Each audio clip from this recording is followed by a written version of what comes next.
Hello everyone, I welcome you all. आज हम all India trade test 2024 for craftsman training scheme CTS trade name fitter के first year के question paper का analysis करेंगे जो कि भारत स्किल्स की वेबसाइट पर अपलोडेड है। तो शुरू करते हैं पहले क्वेश्चन के साथ। Which class of fire is caused by firewood, paper और क्लॉथ? किस क्लास की आग लकड़ी, कागज़ या कपड़े से लगती है? तो इसको हम सिंपली याद रख सकते हैं, जैसे पदार्थ की कितनी अवस्थाएं होती हैं, सॉलिड, लिक्विड और गैस, है ना। सॉलिड, लिक्विड और गैस, यानी कि ठोस, द्रव और गैस। तो इनमें अपने को सिंपली याद रख लेना है, जब ठोस पदार्थों से आग लगेगी उसको बोलेंगे क्लास ए, लिक्विड पदार्थ यानी कि द्रव से लगने वाली आग को बोलेंगे क्लास बी, और जो गैसियस मटेरियल है उनसे लगने वाली आग को बोलेंगे हम क्लास सी। तो सिंपली आग के कितने टाइप्स हो गए? 3 टाइप्स हो गए, क्लास ए, क्लास बी और क्लास सी। और एक स्पेशल होती है जो, जैसे कि मान लो इलेक्ट्रिकल फायर हुआ या किसी मेटल से लगने वाली आग, ये आती है क्लास डी में, ठीक है ना, इसको बोलेंगे क्लास डी। तो ये क्लास डी फायर हो जाएगी। तो इसका आंसर क्या हो जाएगा? देखो, लकड़ी, कागज़ और कपड़ों से लगने वाली, यानी कि ये क्या है, सॉलिड क्लास, यानी कि क्या हो जाएगा, क्लास ए टाइप्स की फायर हो जाएगी। तो इसका आंसर क्या हो जाएगा? क्लास ए, ठीक है ना। तो this will be the answer. Next question, what is the bin colour code for waste paper segregation? अपशिष्ट कागज पृथक्करण के लिए बीन के डिब्बे का रंग कोड क्या है? तो देखो, बीन कलर क्या होते हैं, जैसे अपन सॉलिड वेस्ट मैनेजमेंट में इसको पढ़ते हैं, तो जो भी कचरा हमारे घर का होता है उसको डालने के लिए जो डब्बे यूज़ किए जाते हैं उनको बोलते हैं बीन, और उनका एक स्पेशल कलर कोड होता है। जैसे कि हमें अभी स्वच्छ भारत मिशन में बताया गया होगा कि गीले जो कचरा है, गीले कचरे को ग्रीन बॉक्स में डालना है, हरे रंग के बीन में डालना है, और जो सूखा कचरा है उसको हम ब्लू बॉक्स में डालेंगे। तो ये जो अपशिष्ट कागज, ये क्या है, ड्राई है। कौन सा है? ड्राई, यानी कि सूखा वेस्ट। तो सूखे वेस्ट को हम डालेंगे, काई में डालेंगे, ब्लू कलर के में डालेंगे। तो जो वेट वाला होगा, यानी कि गीला कचरा होगा, उसका कलर क्या होगा? उसका कलर होगा ग्रीन, है ना। और जो ड्राई होगा, सूखा अपशिष्ट, उसको हम डालेंगे ब्लू कलर के, है ना, ब्लू कलर के बीन के अंदर। तो उसका रंग कोड क्या हो जाएगा? नीला हो जाएगा, है ना। तो इसका आंसर क्या हो जाएगा? This will be the answer, ठीक है ना। Next question, what does a denotes in ABC of first aid? प्राथमिक चिकित्सा में ABC में ए क्या दर्शाता है? तो ABC का मतलब क्या होता है? देखो, एयर, ब्रीथ और सर्कुलेशन, ये हम पहले चेक करते हैं। तो ABC of life saving first aid में हम ए का मतलब होता है एयरवेज, है ना, हवा उसको पर्याप्त मिलनी चाहिए, जो भी विक्टिम है, जिसको चोट लग गई हो, है ना। तो ये प्राथमिक चिकित्सा यानी कि फर्स्ट एड में, जैसे व्यक्ति कोई घायल हो जाता है तो घायल व्यक्ति को सबसे पहले किसकी जरूरत होती है? हवा की जरूरत होती है। तो सबसे पहले एयरवे चेक करते हैं, फिर ब्रीथिंग, है ना, सांस लेने में उसको कोई कठिनाई नहीं होनी चाहिए। फिर चेक करते हैं हम सर्कुलेशन, यानी कि उसका ब्लड सर्कुलेशन वगैरह प्रॉपर चल रहा है कि नहीं चल रहा है, ठीक है ना, या CPR देना है कि नहीं देना है, तो इत्यादि हम चेक करते हैं। तो इसमें ए का मतलब क्या हो गया? एयरवे हो गया, ठीक है ना। लेकिन अभी जो आधुनिक जो चिकित्सा पद्धति है, जो मॉडर्न टेक्निक है, उसमें सी को पहले प्रीफर करते हैं, C, A और B, क्योंकि सबसे पहले उसको CPR दिया जाता है, क्योंकि अभी हार्ट अटैक के केसेस बहुत ज़्यादा हो रहे हैं, और हार्ट अटैक का इमीडिएट ट्रीटमेंट क्या है? CPR देना। तो सबसे पहले सर्कुलेशन चेक करते हैं, फिर एयरवे और फिर ब्रीदिंग। तो ये पहले नंबर पर हो गया, ये दूसरे नंबर पर और ये तीसरे नंबर पर। तो इसका आंसर क्या हो जाएगा? प्राथमिक चिकित्सा में ABC में ए का फुल फॉर्म पूछ रहा है, तो ए क्या दर्शाता है? ए दर्शाता है एयरवेज को, ठीक है ना। तो ये आंसर हो जाएगा इसका, ठीक। Next question, what is the name of the part marked X as shown in figure? चित्र में दिखाए गए एक्स से चिन्हित भाग का नाम क्या है? अब देखो, ये क्या है? ये फाइल है ना। अब फाइल के पार्ट्स के नाम में अगर जाएंगे तो ये तो हो गया हैंडल, है ना, ये हैंडल हो गया। फिर ये इसको वाला को बोलते हैं हील वो वाला हिस्सा होता है जहाँ पे टिथ नहीं होते, है ना, विदाउट टिथ, उसको बोलते हैं हील। और यहाँ से ये इसको बोलते हैं टिप, ठीक है ना, पॉइंट या टिप, ठीक है ना,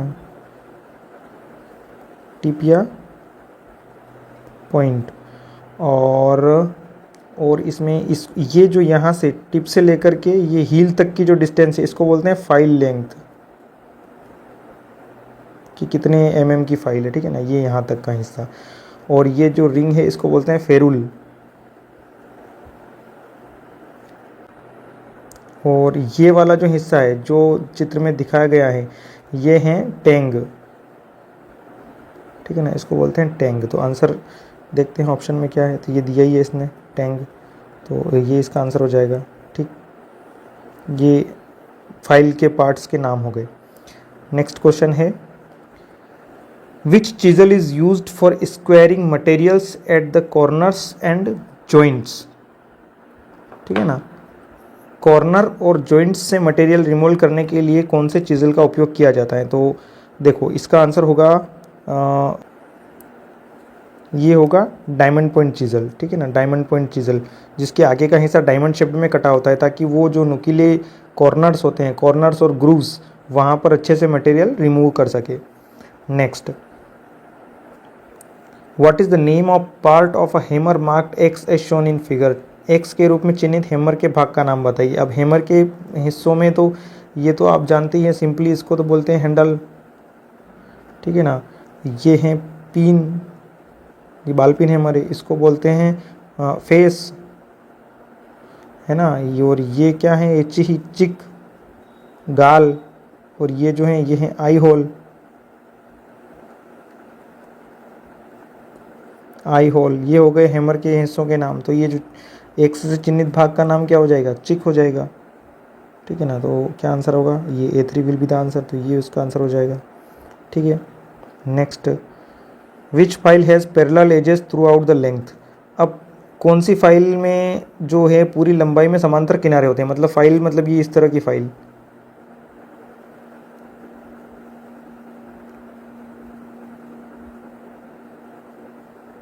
और फिर यहाँ पे फेरुल लग के उसका हैंडल लगा होता है। तो ये जो किनारे किसी में टेपर होते हैं, किसी में फ्लैट पैरेलल होते हैं। तो ये बोल रहा है कि पैरेलल वाली जो फाइल होती है उसको क्या बोलते हैं, ठीक है ना, उसको क्या बोलते हैं। तो वो क्या हो जाएगा, वो हो जाएगी hand file, bastard file, रेस्प cut file या सिंगल कट फाइल। तो इसका आंसर होगा हैंड फाइल, ठीक है ना, वो सिंपल हैंड फाइल कहेंगे उसको। और जनरली जो हैंड फाइल होती है इसमें जनरली इसका जो एक हिस्सा है वो विदाउट टिथ रखा जाता है, एक वाला जो हिस्सा है वो एक तरफ, मतलब ये जो हिस्सा है यहाँ तक, यहाँ तो टिथ होंगे, लेकिन एक वाली जो एज है वो बिल्कुल विदाउट टिथ होगी, है ना।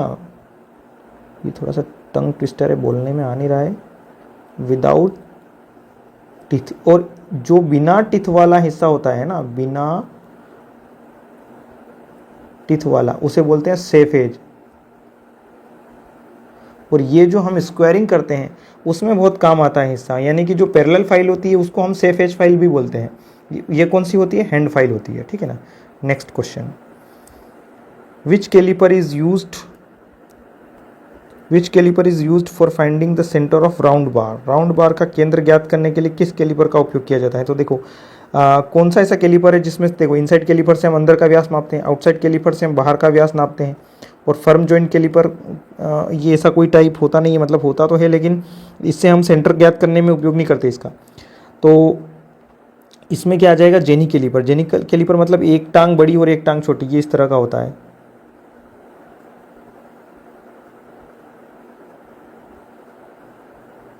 और यहाँ से इसकी टांग ये इस तरह से होता है, ये जेनी कैलिपर होता है, इसको बोलते हैं जेनी कैलिपर। मतलब ये मूव कर सकता है, ये वाला हिस्सा ये दोनों तरफ मूव कर सकता है, या कुछ इस तरह का भी होता है, ये अलग अलग आकार में हो सकता है, ये इस तरह का भी हो सकता है,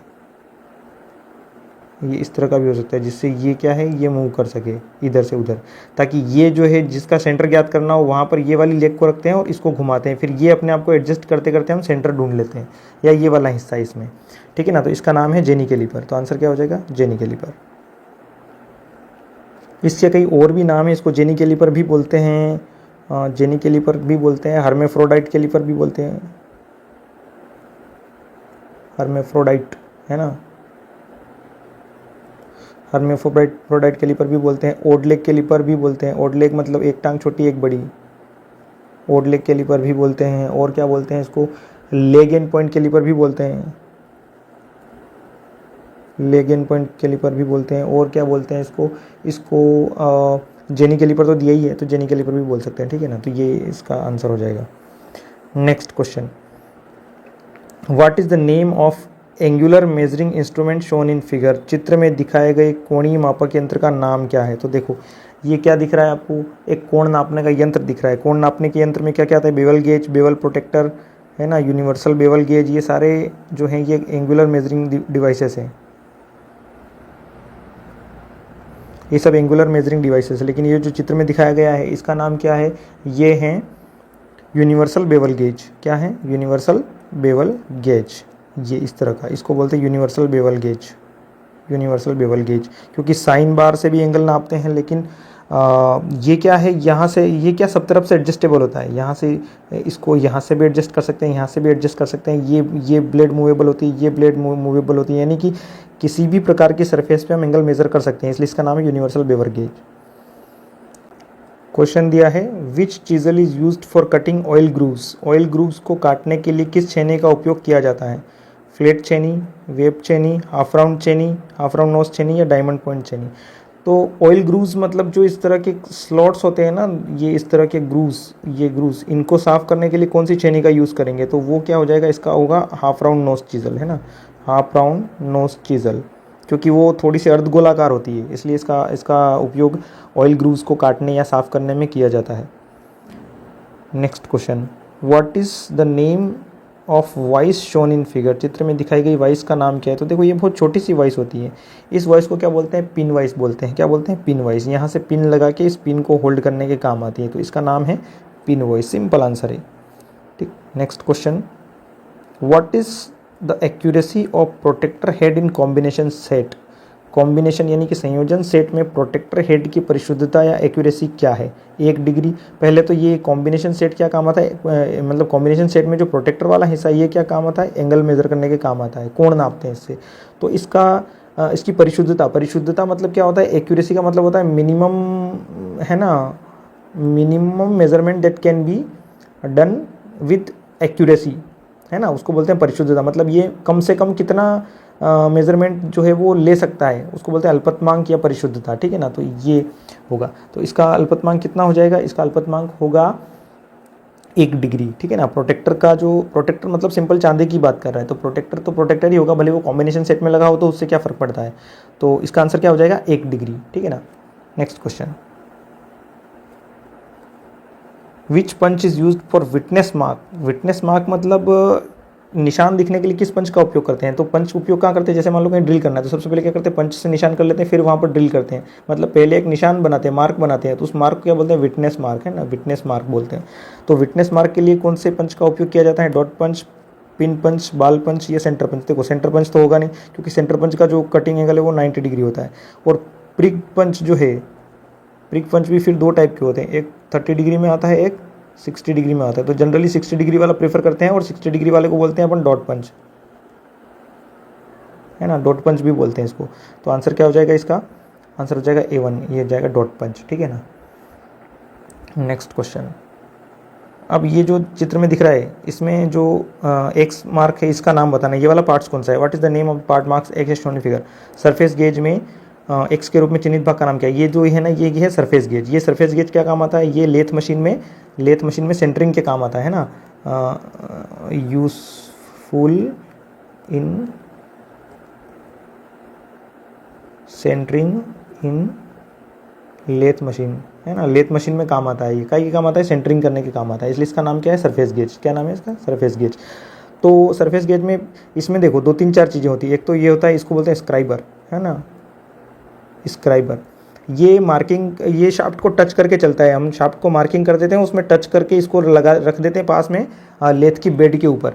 वहाँ पे ये फिर शाफ्ट को घुमा के देखते हैं कि ये कहाँ पे टच कर रहा है, कहाँ पे नहीं टच कर रहा है। फिर उसके हिसाब से शाफ्ट को एडजस्ट करते हैं लेथ के चक्के और डेड सेंटर के बीच में, ठीक है ना। और ये तो हो गया स्क्राइबर। फिर ये इसको बोलते हैं स्पिंडल, है ना, स्पिंडल। ये हो जाता है बेस, और इसको बोलते हैं स्नग, स्नग, क्या बोलते हैं इसको? स्नग। तो इसका नाम क्या हो जाएगा? स्नग। तो ये आंसर दिया है इसमें, so this will be the answer. ठीक है, next question, which hand tool is use to finish the resharpen divider point?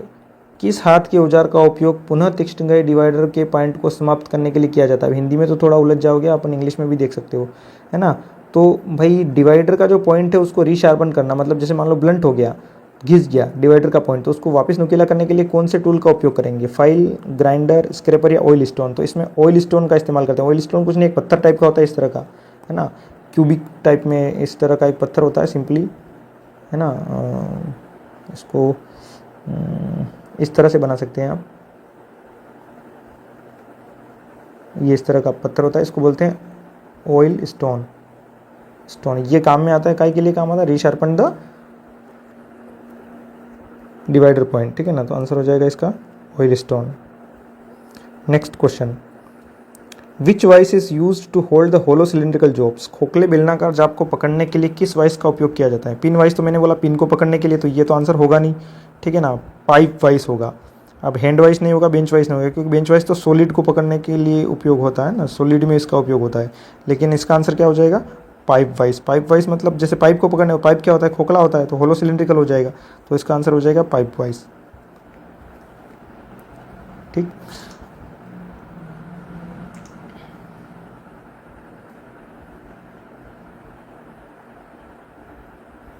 Next question,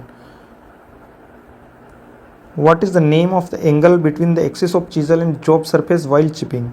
chipping करते समय चीजल की एक्सिस और जॉब की सतह के बीच के एंगल का नाम क्या है? चीजल की एक्सिस और जॉब की सतह के बीच का एंगल पूछ रहा है। मतलब जैसे मान लो ये चीजल है, ये चीजल है, और ये मान लो कोई जॉब है जिस पर कटिंग की जा रही है, मान लो यहाँ से चिप निकल रही है ना, और ये इसके मूवमेंट की डायरेक्शन है। तो ये क्या पूछ रहा है? Angle between the axis of the chisel, ये axis of the chisel and the job surface, ये वाले एंगल की बात कर रहे थे। ये वाले एंगल को क्या बोलते हैं अपन? ये वाले एंगल को बोलेंगे angle of inclination. Angle of inclination क्या होगा? ये angle of inclination, angle of inclination, ठीक है ना। और ये इसको बोलते हैं रेक एंगल, इधर का जो एंगल होता है ना इसको बोलते हैं रेक एंगल, रेक एंगल। और ये इसके बीच का जो होता है इसको बोलते हैं पॉइंट एंगल, ये होता है पॉइंट एंगल, पॉइंट एंगल। ठीक, next question, which part of the bevel protector come in contact with incline surface while measuring? मापते समय बेवल प्रोटेक्टर, बेवल प्रोटेक्टर क्या करता है? बेवल प्रोटेक्टर क्या नापता है? एंगल नापता है ना, एंगल नापता है, कोण नापता है।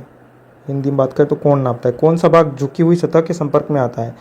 तो कौन सा आएगा? डायल नहीं आएगा, डिस्क नहीं आएगा, ये तो होता ही नहीं है। डायल डिस्क तो होता तो है, लेकिन बहुत स्पेशल टाइप के उसमें होता है, तो ये नहीं, ये नहीं है। क्या आएगा? ब्लेड। स्टॉक तो बिल्कुल सीधा जमीन पर आधार की तरह काम करता है, तो वो स्टॉक नहीं होगा। क्या आंसर हो जाएगा इसका? ब्लेड। ठीक, ये ब्लेड।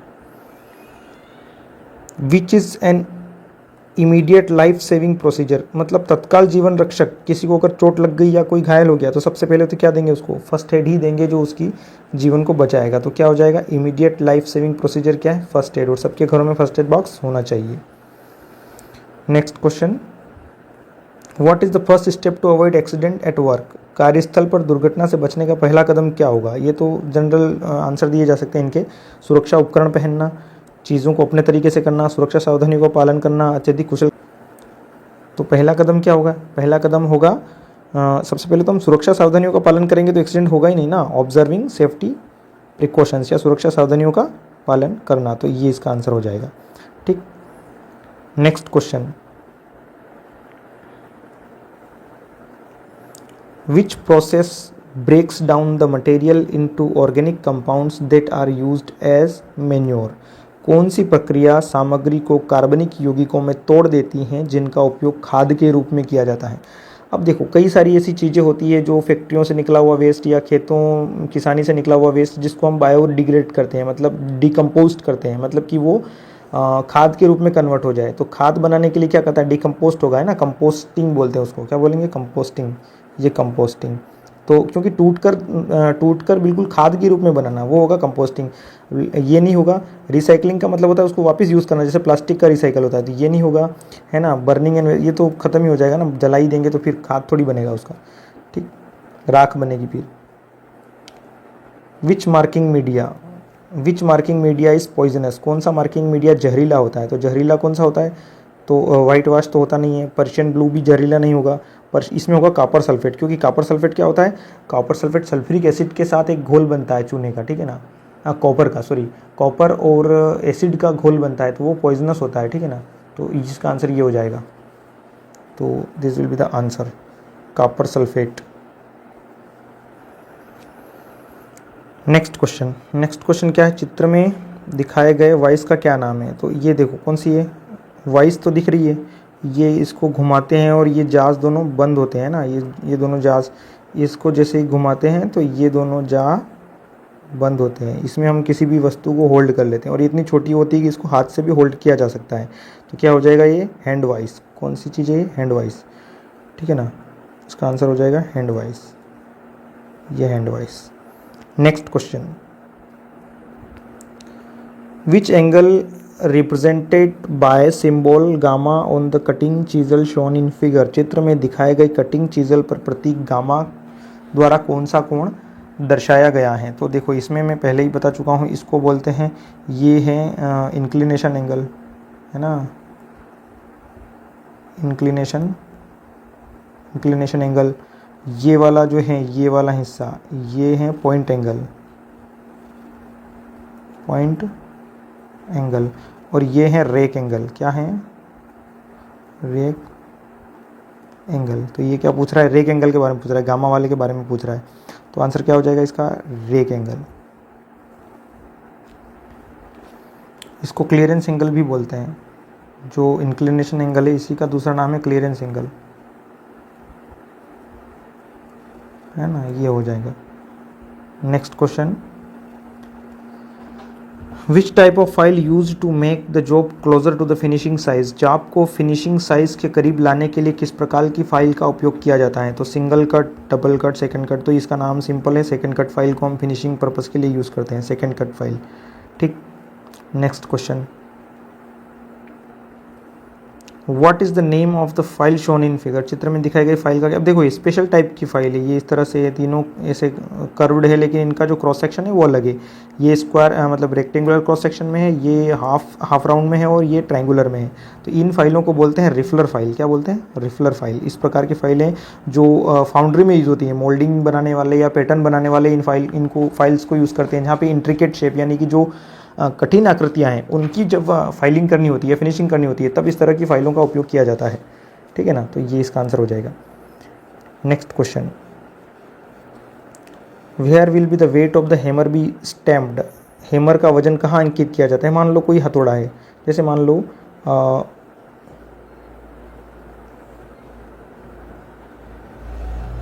ये मान लो कोई हथौड़ा है ना, हैमर, तो इसमें वजन कहाँ पे अंकित करेंगे? ये जो वेट कहाँ लिखा रहता है? ये जो साइड है ना यहाँ पे, जिसको बोलते हैं चिक, यहाँ पे इसका वेट लिखा रहता है, ठीक है ना। तो वेट अंकित करने के लिए क्या यूज़ करते हैं हम? चिक यूज़ करते हैं। आंसर हो जाएगा इसका आंसर होगा चिक, ठीक है। नेक्स्ट क्वेश्चन, चलिए देखते हैं next question, what is the name of the chisel shown in figure, चित्र में दिखाए गए छेनी का नाम क्या है? तो देखो ये कौन सा चीजल है? ये है फ्लैट चीजल तो नहीं है, वेब चीजल। इसका नाम क्या है? Web chisel. क्रॉस कट और डायमंड चीजल नहीं है, तो कौन सा हो जाएगा? ये वेब चीजल। नेक्स्ट क्वेश्चन देखते हैं, what is the accuracy of vernier bevel protector, vernier bevel protector की सटीकता क्या है? सटीकता या एक्यूरेसी या अल्पतमांक या लिस्ट काउंट, ये सब एक ही चीज़ होती है, ठीक है ना। तो कितनी एक्यूरेसी के साथ बेवल प्रोटेक्टर नाप सकता है? इसका आंसर होगा 5 मिनट, ठीक है ना। 5 मिनट तक के मिनिमम एंगल को ये मेज़र कर सकता है। कौन? वर्नियर बेवल प्रोटेक्टर, ठीक है। Next question, what is the name of the file shown in figure, चित्र में दिखाई गई फाइल का नाम क्या? अब देखो ये एक शंकुआकार टाइप की फाइल दिख रही है, पेड़ जैसी, ठीक है ना, ट्री मतलब कोनिकल टाइप में। तो ये जो फाइल है ना, ये रोटेट करती है, किसी हाई स्पीड स्पिंडल पे इसको लगा दिया जाता है और फिर किसी जो भी जॉब वगैरह फाइलिंग करना होता है वो इससे फाइलिंग होती है। तो ये क्या है, ये कौन सी फाइल है, रोटरी फाइल, क्योंकि ये मैंने अभी भी कहा कि ये हाई स्पीड स्पिंडल के ऊपर इसको लगा दिया जाता है फिर ये रोटेट करती है, तो इसका नाम क्या हो जाएगा, रोटरी फाइल। ठीक, next question, what is the advantage of waste disposal. अब अपशिष्ट के निपटान का लाभ क्या है, ये आंसर तो आप ऐसे ही दे सकते हो, uses lot of energy and resources, बहुत अधिक ऊर्जा और संसाधनों का उपयोग करता है, तो ऐसा तो हो नहीं सकता कि इससे उल्टा नुकसान हो। भाई वेस्ट डिस्पोजल के हमेशा फायदे ही होते हैं। पर्यावरण पर प्रतिकूल प्रभाव बढ़ाता है, ये भी नहीं होगा। Ensures workshop is neat and tidy, यह सुनिश्चित करता है कि कार्यशाला साफ सुथरी हो। ठीक है ना, आर्थिक दक्षता कम होना ये तो कहीं से कहीं तक होगा नहीं, तो सिंपल सी बात है कि इससे क्या होता है, कार्यशाला साफ सुथरी होती है। Next, which ensures the personal safety, व्यक्तिगत सुरक्षा सुनिश्चित कौन सा करता है, मशीन को साफ रखना, अपने काम पर ध्यान केंद्रित करना, गेंगवे और फर्श को साफ करना, या टूल्स को अपने उचित स्थान पर रखना। इसका आंसर होगा अपने काम पर ध्यान केंद्रित करना। जब हमारे काम पर हम फोकस्ड होंगे तो कार्य सेफ्टी से किया जा सकेगा। ठीक है ना, ये पर्सनल सेफ्टी का सबसे मेन क्या बोल सकते हैं रिक्वायरमेंट है कि हम हमारे काम पर ध्यान केंद्रित कर दें, क्योंकि कई बार लोग ध्यान काम पर नहीं रखते हैं और कुछ दूसरे काम करते हैं जिससे दुर्घटनाएं हो जाती हैं। How do you stop bleeding in an injured person, आप घायल व्यक्ति में रक्तस्राव कैसे रोकते हैं। टाई बैंडेज ओवर वाउंड, घाव पर पट्टी बांधकर, मान लो पट्टी है नहीं और इमीडिएटली अगर आपको रक्तस्राव रोकना है तो क्या करेंगे, घाव पर मलहम लगाकर या टिंचर आयोडीन लगाकर या दबाव डालकर। सबसे पहले हम उस जगह को दबा के रखेंगे ताकि रक्तस्राव न हो, तब तक वो टाइम हम स्पेंड करेंगे दबाकर जब तक कि ब्लड क्लॉटिंग ना हो जाए, मतलब रक्त का थक्का न बन जाए। तो आंसर होगा apply pressure over the wound, घाव पर दबाव डालकर। Next question, which period refers as the golden hours for an injured person, किस अवधि को घायल व्यक्ति के लिए गोल्डन आवर कहा जाता है।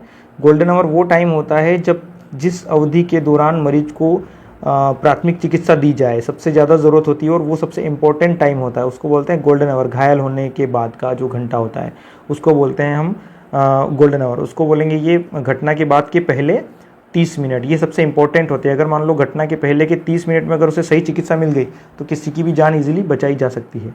ठीक, next question, which material is used to make bench vice, bench vice बनाने के लिए किस सामग्री का उपयोग किया जाता है। Tool steel, high carbon steel, medium carbon steel या कास्ट आयरन। इसका आंसर होगा कास्ट आयरन। ठीक है ना, बेंच वाइज बनाने के लिए कास्ट आयरन यूज़ करेंगे क्योंकि ये हार्ड होता है। नेक्स्ट क्वेश्चन, चित्र में दिखाए गए एक्स चिन्हित भाग का नाम क्या है। तो देखो ये क्या चीज़ दिख रही है आपको, ये है कंपास। ठीक है, तो इसमें क्या दिख रहा है, हमें दिख रहा है देखो इसको, तो ये इसका सिंपल सा ही नाम है, इसको फलक्रम ही बोलेंगे ना, फलक्रम बोलेंगे इसको, फलक्रम। ये हो जाएगा थंब नट या विंग नट बोल दें, थंब नट या विंग नट। ठीक है, और बाकी तो ये लेग्स हैं, है ना, बाकी ज़्यादा इसमें कुछ है नहीं, तो इसका नाम क्या है, फलक्रम हो जाएगा ये इसका आंसर, ये फलक्रम। ठीक, fulcrum. Which calliper has one leg with adjustable divider point and other leg bent, किस कैलिपर में एक लेग एडजस्टेबल डिवाइडर पॉइंट होता है और दूसरा लेग मुड़ा हुआ होता है। तो मैंने बोला था ना आपको कि इस तरह का अगर मान लो हुआ और ये एक मुड़ा हुआ ये लेग होगा तो इसको बोलते हैं जेनी कैलिपर या ओड लेग कैलिपर। ठीक है ना, तो इसका आंसर क्या हो जाएगा, jenny calliper. Hermaphrodite calliper, odd leg calliper, ये सब इसके नाम है। विच इज़ सॉफ्ट स्किल, अब ये एम्प्लॉयबिलिटी से क्वेश्चन हैं। सॉफ्ट स्किल किसको बोलेंगे, सॉफ्ट स्किल का मतलब होता है copy writing, marketing, team work या प्लानिंग। तो सॉफ्ट स्किल मतलब वो चीज़ें होती है जो मतलब टेक्निकल ट्रेड के अलावा जो हमारे अंदर क्वालिटीज़ पाई जाती हैं, गुणवत्ता पाई जाती है, उसको बोलते हैं हम सॉफ्ट स्किल। तो सॉफ्ट स्किल में हमें जैसे हमारे जो टेक्निकल जो काम है उसमें हमारे काम की जो सॉफ्ट स्किल है वो क्या है, टीम वर्क। क्योंकि टीम वर्क में काम अगर करना नहीं आया तो फिर हम किसी कंपनी में जॉब कैसे करेंगे, क्योंकि वहाँ अगर कोई काम होता है तो वो पूरी टीम के द्वारा किया जाता है, ना कि किसी इंडिविजुअल पर्सन के द्वारा। तो सॉफ्ट स्किल कौन सा हो जाएगा, इसमें हो जाएगा टीम वर्क, है ना। Next, what are the two classifications of system of units, system of units की दो इकाइयाँ कौन सी है। तो British and metric, gravitational, non gravitational, fundamental and derived, metric and international. देखो अब इसमें क्या है, इसमें देखो ये तो ये भी हो सकता है, ये भी हो सकता है, और ये तो हो नहीं सकता, और ये भी हो सकता है। लेकिन इसमें क्या है, ब्रिटिश, मेट्रिक और इंटरनेशनल, ये तीनों ही होते हैं। तो ये तीनों ही एक सब कैटेगरी है किसकी, फंडामेंटल और डिराइव्ड की। तो आंसर क्या हो जाएगा, फंडामेंटल एंड डिराइव्ड। क्योंकि फंडामेंटल यूनिट्स वो होती हैं जो कोर यूनिट्स होती हैं, जो जिसके द्वारा डिराइव्ड यूनिट अन्य यूनिट बनाई जाती है, उसको बोलते हैं फंडामेंटल यूनिट्स। फंडामेंटल यूनिट्स जैसे कि मान लो कि मास हो गया, है ना, टाइम हो गया, है ना, टाइम की यूनिट, मास की यूनिट हो गई केजी, इसकी यूनिट हो गई सेकेंड, ठीक है ना। और जैसे लेंथ की यूनिट क्या है, लेंथ की यूनिट हो गई मीटर हो गई। तो ये जो है ये फंडामेंटल यूनिट्स है, क्योंकि मीटर से फिर हम अगर हमारे पास लेंथ की फंडामेंटल यूनिट है तो इसके द्वारा हम क्षेत्रफल की यूनिट निकाल सकते हैं, टाइम से हम स्पीड की यूनिट निकाल सकते हैं, मास से फोर्स निकाला जा सकता है। तो ये इन यूनिट्स से हम क्या करते हैं, डिराइव्ड यूनिट्स को बना सकते हैं। तो इनको बोलेंगे फंडामेंटल यूनिट्स, और इनके द्वारा जो यूनिट बनेगी उसको बोलेंगे डिराइव्ड यूनिट्स। तो यूनिट्स कितने प्रकार की हो गई, दो प्रकार की हो गई, एक फंडामेंटल यूनिट्स, एक डिराइव्ड यूनिट्स। ठीक है, next question, what are fundamental units. इसमें से मूलभूत इकाइयाँ कौन सी। अभी मैंने कहा कि वे इकाइयाँ जिनके द्वारा अन्य इकाइयों को बनाया जा सकता है उनको बोलते हैं मूलभूत इकाइयाँ। तो मूलभूत इकाइयों में लेंथ, मास और वॉल्यूम। वॉल्यूम नहीं है क्योंकि वॉल्यूम क्या हो जाता है, मीटर क्यूब, तो क्यों मीटर क्यूब से बना है तो ये क्या हो जाएगा, डिराइव्ड यूनिट हो गया। फिर लेंथ है, मास है और टाइम है, जैसे मैंने अभी बोला था, लेंथ, मास और टाइम, ये तीन ऐसी यूनिट है जिनसे दूसरी यूनिट को डिराइव किया जाता है। तो लेंथ, मास एंड टाइम, जिसको हमने जिनको बोलते हैं ना डायमेंशनल फार्मूला, जो एम एल टी, जो एम एल और टी की घात के रूप में चलते हैं, इसलिए इसमें मास, लेंथ और टाइम हो जाता है। ठीक है ना, लेंथ, मास और टाइम। नेक्स्ट देखो, what denotes letter M in MKS unit. MKS प्रणाली में एम अक्षर क्या दर्शाता है। तो एम अक्षर क्या दर्शाएगा, एमकेएस यूनिट में एम दर्शाएगा मीटर को। ठीक है ना, तो ये आंसर इसका हो जाएगा मीटर।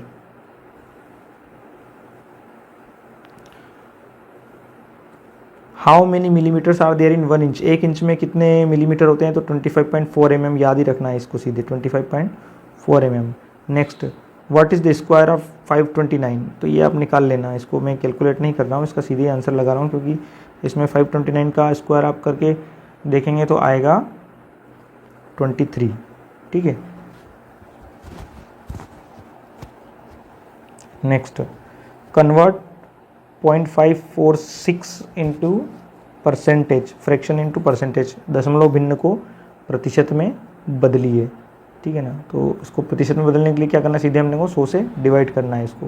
तो करेंगे 0.456 बाय 100 करेंगे तो कितना आ जाएगा, 45.6% में कन्वर्ट हो जाएगा ये, सीधा सा है ना। तो इसका आंसर क्या हो जाएगा, this will be the answer. Next question, identify the conventional symbol of material. चित्र में दिखाए गए सामग्री के पारंपरिक प्रतीक का पता लगाएं। तो पारंपरिक प्रतीक में ये क्या दिख रहा है आपको, जो डैश डैश डैश और ये दिख रहे हैं, ये किस चीज़ का सिंबल दिख रहा है आपको, ये पानी जैसा दिख रहा है। तो इसका आंसर क्या हो जाएगा, वाटर। ठीक, नेक्स्ट, अब देखो ये किसके जैसा दिख रहा है आपको, ये इस तरह के कंटूर्स जो दिख रहे हैं इसमें, ये कंटूर्स किस में दिख रहे हैं, ये ऐसे, ये ऐसे, ये लाइनें कहाँ दिखती है अपने को, लकड़ी के अंदर दिखती है। तो क्या हो जाएगा, इसका प्रतीक चिन्ह लकड़ी हो जाएगा।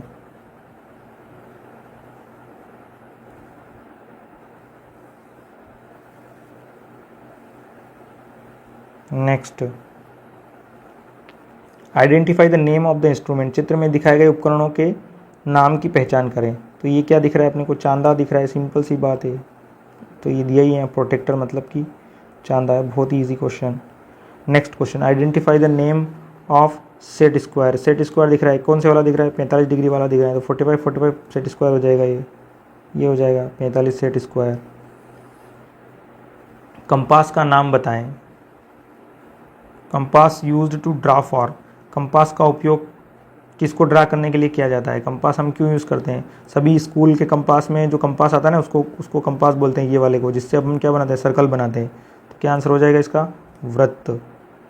ठीक, next question, which title block position is correct as standard practice. Standard practice में मैं एक मानक अभ्यास के रूप में कौन सी शीर्ष ब्लॉक की स्थिति सही है। तो इसमें देखो, ये हमेशा टाइटल ब्लॉक में, ड्राइंग शीट में हमेशा टाइटल ब्लॉक यही होता है, तो ये करेक्ट पोजीशन होगी। ठीक है ना, तो ये आंसर होगा इसका A1। Next, to be in job और वर्क इज, अब ये एम्प्लॉयबिलिटी के क्वेश्चन शुरू हो गए यहाँ से। एम्प्लॉयबिलिटी में क्या है, टू बी इन जॉब और वर्क इज, किसी काम में होना या काम, किसी के पास अगर काम होगा तो उसको क्या बोलेंगे हम, रोजगार ही बोलेंगे, ठीक है ना, रोजगार कहेंगे उसको, एम्प्लॉयमेंट बोलेंगे, ठीक। Next question, information like date of birth, permanent address form a part of one's in the resume, जन्म तिथि, स्थायी पता, अच्छी जानकारियाँ रिज्यूमे में किसी का कौन सा हिस्सा होती है, करियर उद्देश्यों का, व्यक्तिगत विवरण का, अचीवमेंट्स का, सिंपल पर्सनल डिटेल होगी, ठीक है ना, तो इसका आंसर हो जाएगा personal details. Next question, a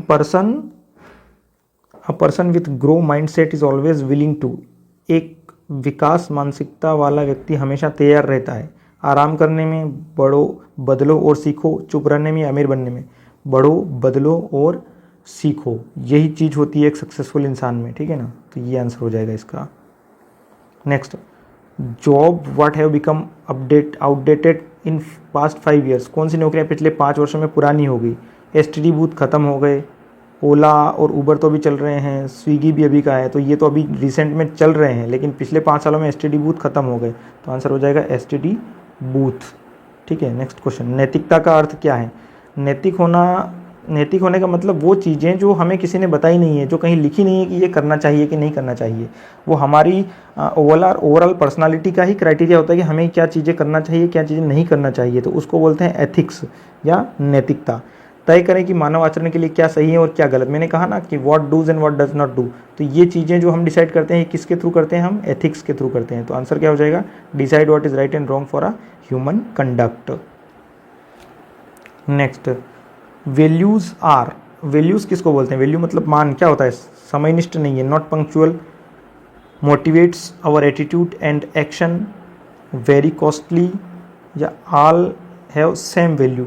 value का मतलब वो चीज़ होती है कि किसी चीज़ के मायने कितने हैं, कोई चीज़ कितने मायने रखती है, तो अब ये चीज़ ऐसा नहीं है कि सबके लिए वैल्यूज़ सेम है, किसी की वैल्यूज़ अलग हो सकती है, किसी की वैल्यूज़ अलग हो सकती है, मतलब हर व्यक्ति की वैल्यू समान हो ऐसा फिक्स नहीं है, मतलब मेरे लिए क्या मायने रखता है वो मेरा व्यक्तिगत डिसीजन है, आपके लिए क्या मायने रखता है वो आपका व्यक्तिगत डिसीजन है, तो ये चीज़ें डिपेंड करती है पर्सन टू पर्सन, मतलब हमारे दृष्टिकोण और कार्रवाई को प्रेरित करता है, मतलब इससे हमारा जो है एटीट्यूड तय होता है, हमारा नज़रिया क्या है, तो motivates our attitude and action, और उसी के अनुसार हम काम करते हैं, ठीक है।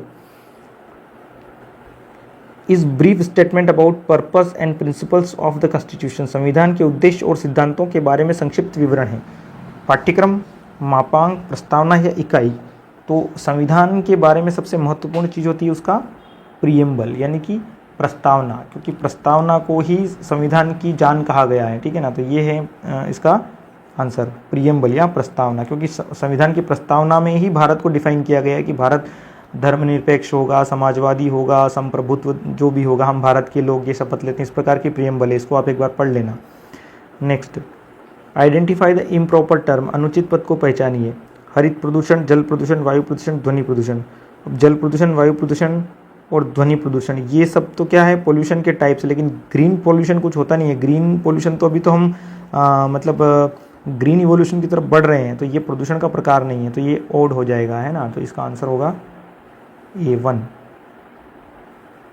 Next question, NAPS stands for, neps का मतलब होता है national apprenticeship promotion scheme, national appointment ये नहीं होगा, नेशनल नॉन अप्रेंटिसशिप नहीं होगा, नेशनल एडवर्टाइजिंग नहीं होगा, इसका आंसर होगा ये नेशनल अप्रेंटिसशिप प्रमोशन स्कीम, ठीक है ना, इसका फुल फॉर्म है नेप्स का। जब ITI करने के बाद नेप्स के थ्रू रजिस्ट्रेशन करवाते हैं नेप्स पोर्टल पे, और फिर हम नौकरी के लिए अप्रेंटिसशिप करने के लिए चले जाते हैं, जिससे वहाँ से हमें फिर सर्टिफिकेट मिलता है और उससे हमें जॉब में मदद मिलती है। नेक्स्ट क्वेश्चन, इस major changes takes place in manufacturing, manufacturing में प्रमुख परिवर्तन होते हैं, green revolution, industry revolution, water revolution या फूड रिवॉल्यूशन। देखो ये जितने भी है, खाद्य क्रांति, जल क्रांति, उद्योग क्रांति, हरित क्रांति, इसमें जो मैन्युफैक्चरिंग का संबंध किससे है, उद्योगों में क्रांति, भाई इंडस्ट्रियल रिवॉल्यूशन होगा तो मैन्युफैक्चरिंग होगी, निर्माण होगा, विनिर्माण बोलते हैं हिंदी में, ठीक है ना। Next, first industrial revolution started in, पहला औद्योगिक क्रांति की शुरुआत कब हुई थी, 18वीं सदी में, 19वीं सदी में, 20वीं सदी में या 21वीं सदी में, तो इसका आंसर हो जाएगा 18वीं सदी में। 18th सेंचुरी में हमारे यहाँ क्या हुआ था, इंडस्ट्रियल रिवॉल्यूशन हुई थी, यानी कि औद्योगिक क्रांति हुई थी। नेक्स्ट क्वेश्चन, हार्ड स्किल क्या है? पहले सॉफ्ट स्किल के बारे में क्वेश्चन था, अब पूछा इसने हार्ड स्किल क्या है? Quick learner, time management, 60 WPM speed और स्पोकन इंग्लिश। देखो ये सब सॉफ्ट स्किल में आता है, क्योंकि ये मतलब ये साथ में होगा तो अच्छा लगेगा, पर नहीं होगा तो काम चल जाएगा। जैसे कि नमक होता है ना खाने में, नमक होगा तो खाना स्वादिष्ट होगा, नहीं भी होगा तो खाना ही पड़ेगा ना, भूख लगेगी तो फिर बिना नमक के ही खा लेंगे। तो ये जो है ना, ये नमक का काम करते हैं। तो ये हो जाती है, जो नमक का काम करते हैं वो है सॉफ्ट स्किल, ठीक है ना। ये सब क्या है? Soft skill. और जिसके बिना काम ही नहीं चलेगा, जैसे मान लो किसी की स्पीड का ही काम है, टाइपिंग करने का काम है, अगर उसकी टाइपिंग स्पीड ठीक नहीं होगी तो उसकी नौकरी चली जाएगी, ठीक है ना। तो सबसे इसेंशियल जो चीज़ होती है उसको बोलते हैं हार्ड स्किल, ठीक है। ये तो होना ही चाहिए। तो ये 60 word per minute is the hard skill, ठीक।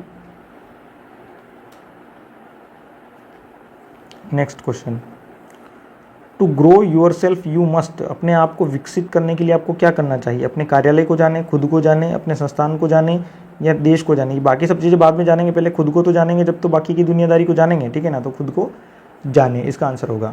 नेक्स्ट क्वेश्चन है टाइम मैनेजमेंट। समय प्रबंधन क्या है? अपना कार्य समय पर पूरा करें। समय प्रबंधन इसका तो क्वेश्चन ही है ना, तो ये तो होगा नहीं। टाइम मैनेजिंग टाइम मतलब प्रबंधन समय क्या कुछ हो। कठिन कौशल, समस्याओं को सुलझाना। इसमें अपना काम टाइम पर पूरा करना ही तो टाइम मैनेजमेंट होगा। तो क्या होगा? Complete your task on time. और टाइम मैनेजमेंट का एक ही फंडा है, there should be time for everything and everything should be on its time. मतलब हर कार्य के लिए समय हो और हर कार्य अपने नियत समय पर हो। Next, resume should be, resume होना चाहिए छोटा और सटीक, फैंसी और रंगीन, लंबी और विस्तृत जानकारी होना, समरूप या संक्षिप्त नाम होना। इसका मतलब होता है छोटा और सटीक। रिज्यूम की पहली प्रॉपर्टी होती है शॉर्ट एंड प्रिसाइज, की जो चीज़ें हैं वो to the point specific manner में क्लियरली लिखी हो, ठीक है। नेक्स्ट क्वेश्चन, किसी कार्य के किए जाने वाले कर्तव्यों और जिम्मेदारियों के लिखित विवरण, the written description of duties and responsibilities to be carried out in a job is called CV, job description, resume या एप्लीकेशन। उसका मतलब होता है जॉब डिस्क्रिप्शन, कि भाई हम जो भी नौकरी है इसमें क्या क्या काम आपको करना पड़ेगा, उसको बोलते हैं जॉब डिस्क्रिप्शन, ठीक है ना। ये नियोक्ता की तरफ से लिखा जाता है, तो इसको हम कहते हैं job description. Next, after receiving interview call what is the next step. साक्षात्कार कॉल प्राप्त करने के बाद अगला कदम क्या है? Send application letter, prepare the resume, आवेदन पत्र भेजें, रिज्यूम तैयार करें, साक्षात्कार में जाएं या रिज्यूम भेजें। अब रिज्यूम भेजा तो इंटरव्यू के लिए शॉर्ट लिस्ट हुए, तो ये तो होगा नहीं। फिर अपीयर इन इंटरव्यू, साक्षात्कार में जाएं, क्योंकि रिज्यूम तैयार कर लिया और भेज दिया तब तो इंटरव्यू आया, ये होगा नहीं। और आवेदन भी भेज चुके हैं हम पहले, क्योंकि इंटरव्यू कॉल आया सीधे, तो हमें क्या होगा? साक्षात्कार में जाएं, appear in interview. Next, choose suitable WH word for given sentence. Animal what you like. WH word वो होते हैं जो प्रश्नवाचक चिन्ह जोड़ते हैं। तो अब एनिमल के लिए प्रश्नवाचक चिन्ह क्या आएगा? एनिमल डू यू लाइक, आप कौन से जानवर को पसंद करते हैं। तो कौन सा मतलब कौन से के लिए क्या आता है? विच, है ना। क्या आएगा? विच। तो इसका आंसर हो जाएगा ये A1। तो ये इसका आंसर होगा। Next question, choose the correct punctuation mark after the word Rohan in the given sentence. Rohan, David and Ram are playing hide and seek. Hide and seek मतलब लुका छिपी खेलना, ठीक है ना। हाइड एंड सीक गेम खेल रहे हैं, कौन खेल रहे हैं? Rohan, David and Ram. दिए गए वाक्य में शब्द रोहन के बाद सही विराम को चुनिए। Rohan, David and Ram are playing hide and seek. तो इसमें जो रोहन है ये मतलब ये यहाँ पे क्या आएगा? कोमा आएगा कि पूर्ण विराम आएगा, अल्प विराम आएगा, क्या आएगा? तो इसका यहाँ पे क्या आ जाएगा? कोमा आएगा, क्योंकि रोहन के बाद डेविड का भी नाम लिखा है। तो इस तरह के शब्दों के बीच में हम क्या लगाते हैं? कोमा लगाते हैं, ठीक है। Next, choose the correct response for the given question how you been. दिए गए प्रश्न में सही उत्तर चुनिए। हाउ हैव यू बीन, तो हाउ यू, इसका आंसर क्या होगा? आपसे कोई पूछेगा हाउ हैव यू बीन मतलब आप कैसे हो, कैसे का मतलब क्या होगा? हम क्या बोलेंगे? हम अच्छे हैं। आप कैसे हैं? तो क्या होगा? Very well. एंड यू, भाई आप कैसे हैं? मैं अच्छा हूँ। आप कैसे हैं? यही तो हम बोलेंगे। तो इसका आंसर हो जाएगा ये 70 का, ठीक है ना। Next question, choose the correct response of given question. When did the accident happen. सही प्रतिक्रिया चुने। व्हेन डिड एक्सीडेंट हैपन, मतलब ये क्या होगा, व्हेन का मतलब होता है कब, है ना, कब, मतलब ये टाइम पूछ रहा है, तो टाइम का आंसर क्या होगा, टाइम में ही दिया जाना चाहिए। तो टाइम में आंसर कौन सा है यहाँ पे, ये एक ही ऑप्शन है ना, 10:30 लास्ट नाइट। भाई किसी ने पूछा कि एक्सीडेंट कब हुआ, तो हमने बोला कि 10:30 लास्ट नाइट, ठीक है, तो ये इसका आंसर हो जाएगा। Next question, choose the correct tense of the verb I music when I was child. I was child, ये वाज वर्ब क्या है, ये पास्ट इंडेफिनिट टेंस है ना, past simple, past indefinite tense का सेंटेंस है। तो जब ये पास्ट इंडेफिनिट होगा तो ये क्या होगा, पास्ट परफेक्ट में आएगा। पास्ट मतलब अगर ये वाला सेंटेंस अगर मान लो पास्ट इंडेफिनिट या इंडेफिनिट टेंस होता है तो इधर वाला परफेक्ट टेंस आता है। तो पास्ट परफेक्ट में ये नहीं है, ये नहीं है, ये भी नहीं है, क्योंकि ये फ्यूचर और प्रेजेंट की हेल्पिंग वर्ब दिख रही है। ये रहा हेड लर्नड, तो पास्ट टेंस है तो पास्ट टेंस में हेड लर्नड आ जाएगा यहाँ पे, ठीक है ना। ये तो सिंपल इंग्लिश की ग्रामेटिकल क्वेश्चन है जो एम्प्लॉयबिलिटी का एक हिस्सा है, और एम्प्लॉयबिलिटी को आपको बहुत अच्छे से पढ़ के जाना है, क्योंकि इसमें भी बहुत सारे लड़के फेल हो जाते हैं। तो एक मैं बस सारे क्वेश्चन तो नहीं बता रहा हूँ, लेकिन एक तरीका बता रहा हूँ कि किस तरह से इनको किया जाना चाहिए।